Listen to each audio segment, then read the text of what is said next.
عرض سلام خدمت شما خوبان. با آموزش طرح زیر کار در خدمت شما خوبان هستم.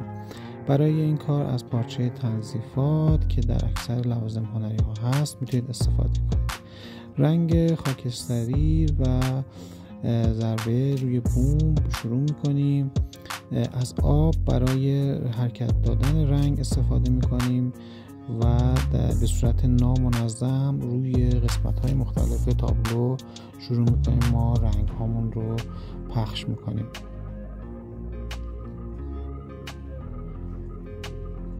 از رنگ سفید هم استفاده میکنیم و به صورت نامنظم لابلای این رنگ ها ضربه میزنیم.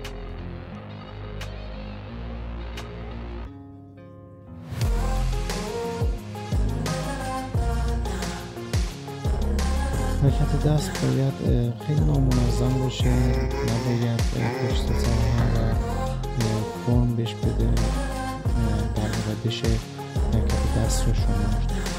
و از رنگ مشکی هم باز برای بافت دادن به قسمت های مختلف استفاده میکنیم.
امیدوارم که این آموزش براتون مفید بوده باشه.